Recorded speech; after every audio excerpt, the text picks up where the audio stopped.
Hello, Aubrey here, and after the release of the Luma Island demo a few weeks ago, I can say with certainty that this game is my jam.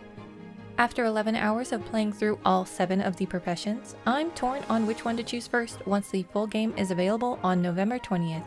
In this video, I'll be breaking down my experiences and thoughts on each of the professions, as they have unique playstyles and crafting recipes available. If you're like me and not sure which profession to select, don't worry, as there is an option to purchase additional professions after the first, for a small fee of course. Let's get going with a look at the first profession on the list, the cook. The cook's difficulty rating is set to 1 star, and from what I can tell, this means that most if not all of the recipes available with this profession do not require you to go spelunking in any dark caves or tombs, as your primary method of resource gathering is through farming. Starting off, you will check in with your mentor Enzo, the owner of the taverna located here. You'll then be tasked with buying 10 wheat seeds from the farm store you passed on your way into town, and then you farm. While you're waiting for your crops to grow, you have plenty of time to explore and clean up around your little caravan, making this profession high up there on the list if you're looking for a more cozy and calm experience. Though if you do choose to wander at night, make sure you have your whip handy, as there are still a few hazards above ground during the witching hours. The drawings unique to this profession are the flour mill and stove. Due to the time it took for my crops to grow, I was only able to see the first 2 recipes of this profession: bread that can be crafted from your initial 10 wheat plants, and grape pie, for which you'll need wheat and grapes. The temples do have an ancient farmer's door that rewards you for growing crops, but I'll let you see that one for yourself. Moving on, the brewer is next on our list. Just like the cook, the brewer is a single-star difficulty rating, as you will spend your time farming for the crafting recipes available with this profession. Bill at the bar, located here, sets you on your merry way to craft a farm cask that you will use to turn your 10 starting wheat into Northman's juice. Spices and a bottle are also required. The casks do take some time to process, so like the cooking profession, you will have time to explore your suspicious surroundings. Crafting multiple casks might be worthwhile if you want to ramp up your profit capacity. The other recipes I saw for the brewer profession were the Sailor's Tonic, that needs grapes instead of wheat, and Blueberry Bliss, that requires blueberries, and Luma Energy, which can be acquired from petting and feeding your Luma. With the brewer profession, I had so much downtime that I collected all of the offering crystals needed to unlock the treasure door on the farm during the 4-day demo. So, like the cook, this profession gives you plenty of opportunity to tend to your own devices. Devices like treasure? Because next, we're taking a look at the final 1-star profession, the treasure hunter. Captain Quincy is mentor for this profession, and not only will you find him here on the harbor, but Quincy will supply you with the goodest boy to help you in your hunt for buried treasure. After crafting a treasure hunter sink, you'll have the ability to salvage sunken treasure that can be fished up using copper magnets as bait when cast out over bubble spots. The materials salvaged in the sink can be combined with pirate paraphernalia found about the island with the help of your doggo or Luma.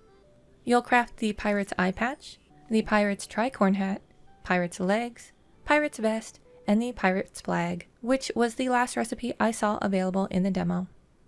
You will need Luma Energy for the later recipes, and this is not obtainable from your pup, so the major downside of this profession is you will have to swap out your companion to have access to all of the crafting materials needed. But don't worry, you can swap him back. Moving on, we have the Blacksmith. First in our 2 stars profession level, Sylvia, your mentor, is conveniently located in the outskirts of town, right on your way back to the farm. Your unique drawing for the blacksmith is your blacksmith's forge, and you'll also build a rubble refinery that is a drawing shared with a few other professions. Blacksmith has a 2-star challenge rating because you'll be spending more time in the mines gathering ores for your crafting recipes. But as long as you resist the urge to hit the shinies, you can delve into the depths relatively undisturbed.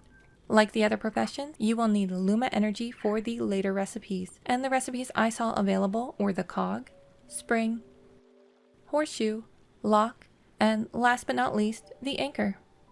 I'm going to touch a bit on profession profits in my ending overview, but I will say that with the blacksmith, I was wealthy enough by the end of day 3 to have upgraded several of my tools, and also purchased the bridge beams needed to gain access to the second area in the demo, the forest. Moving on, we have the other 2-star profession, the Fisherman. You'll need to track down Pearl to start your fishing journey, and for some reason I walked right past her the first time, but she's right here. After building the Fisherman's Galley, the recipe for penny herring soup becomes available.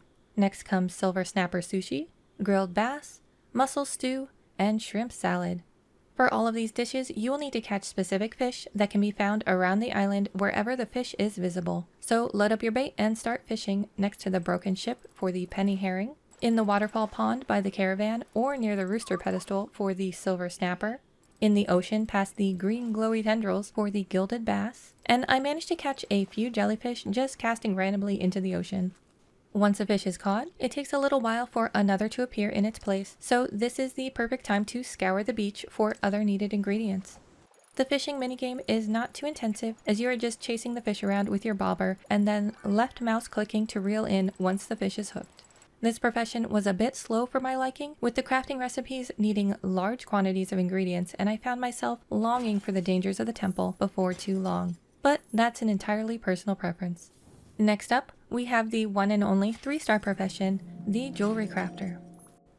Milo, Polo, or wait, that's Marco, but you'll find your Jewelrycrafter mentor, Milo, hanging out in roughly the same area as Sylvia around here. He'll teach you to make the Jewelrycrafter's workbench, as well as the rubble refinery, the drawing shared with the Blacksmith and Archaeologist professions. For the Jewelrycrafter, I highly recommend putting a pickaxe upgrade high on your to-do list, as you will need to start farming dangerous nodes in the cave relatively early on. Your starting crafting recipes are the mountain crystal earrings, the mountain crystal necklace, tiger's eye ring, tiger's eye necklace, and kyanite ring, presumably followed by the kyanite necklace. It may just be due to early game limitations, but given the danger incurred by farming crystals in the caves, I actually found the Jewelrycrafter profession to be more dangerous than the final one on our list that is rated 3 skulls, the Archaeologist. Over the mountain and to the witch's hut, you'll find Ariane, mentor for the budding Archaeologist.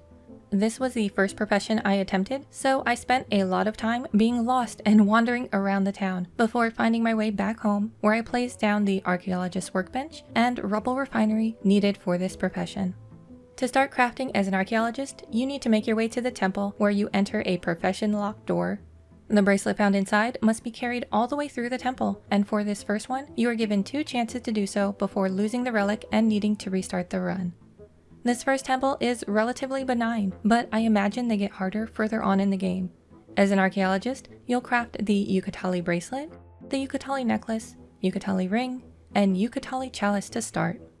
While the chalice nets the highest sell price I saw overall for the 4th recipe of any profession, at an impressive 2.5k, profits-wise, I didn't see too much variation on earning potential per item from the others. The main difference is going to be the length of time it takes to amass said profits. If you're not playing on cozy mode and are looking for fast cash, I found the Blacksmith and Archaeologist to have the best effort to time ratio on profits. And though jewelry crafting had similar or better profits to both, the constant threat of spider attacks in the caves means you may lose loot and miss out on the time spent mining if you're not careful. Let's just say my jewelry crafting run was the only one in which I got wasted. Fishing used in both the treasure hunter and fisherman professions was pretty laid back, but of the two I preferred the treasure hunter as it felt more involved with resource gathering around the map, and the fishing dishes simply took way more fish than I had the patience for. The farming-based professions were nice because they gave a blend of concentrated gameplay, while also allowing plenty of time to adventure. Plants grow relatively fast on the island, but the cook and brewer professions are ones that take more advanced planning if you want to progress. Though, if you're looking for a more cozy experience, these are great options to pick. Overall, I think Blacksmith is the profession I'm going to start with based on my demo experiences, and I'll probably branch out as I see fit from there. Let me know in the comments which professions you've tried or which ones you're the most excited for. As always, thank you so much for watching, remember to hit subscribe for more content, and I'll see you in the next one. Bye bye!